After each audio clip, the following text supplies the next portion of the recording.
One of the most visual events in the San Francisco Bay. Francisco Bay. Bay. Bay. Bay. Bay. It's similar.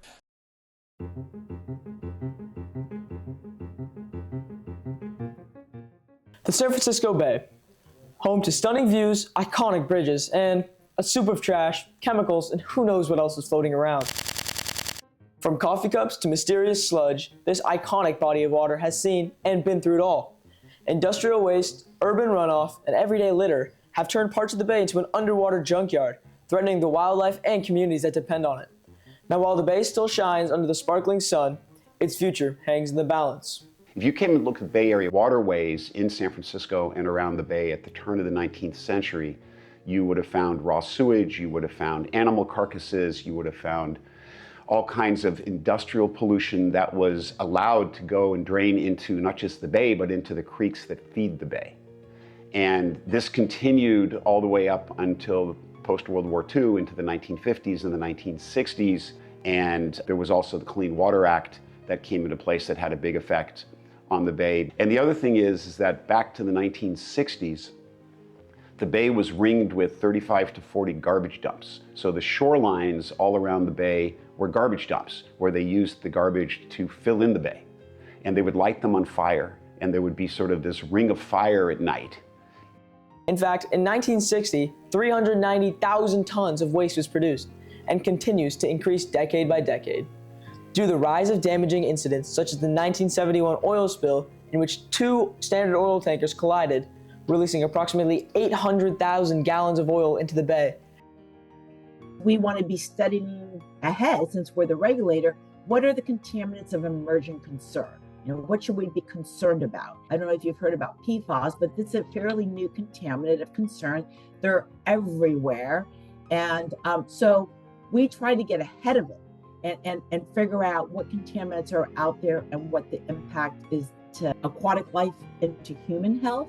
The place that gets the most notoriety pretty much is Hunters Point Shipyard in San Francisco, because they didn't really build ships there, but there was shipbuilding and ship repair that was there, but the big thing that was at Hunters Point is that there was also radiation testing.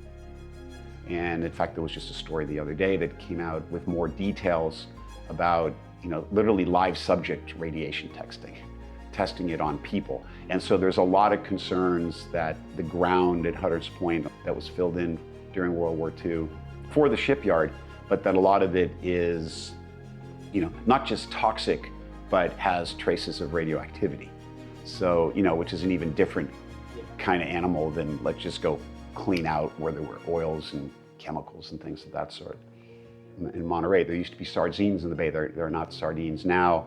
The bay used to be a huge repository of sea otters, and they're only now beginning to be found again. But going back to the 1860s and 1870s, they literally, for their pelts, they killed them all, and the sea otters disappeared. We realized that the dissolved oxygen levels in the bay dropped significantly from the harmful algae bloom, resulting in the massive fish kills. And what we saw was the nutrients allowed the harmful algae blooms to spread throughout the bay, result in the massive fish kills.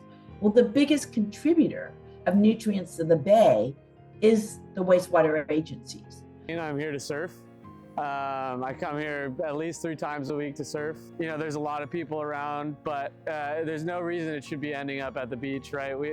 It's a beautiful place that should remain pristine. The water is gorgeous, but recently, there's trash and in the sand, in the water, and you just hate to see it. It's really sad.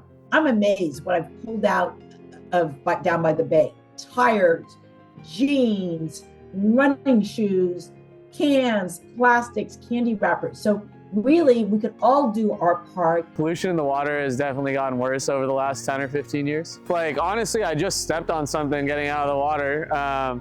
I know, if I see something getting out of the water, I'll certainly grab it and throw it away if I can. The San Francisco Bay is not just any body of water. It's the soul and beauty of our region. It nourishes our ecosystem, fuels our economy, and provides a home for countless species. It's a resource we cannot take for granted. Every action taken, no matter how large or small, can make an impact in improving the situation at hand.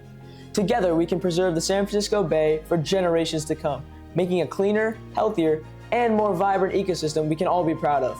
Make waves of change. Every drop counts.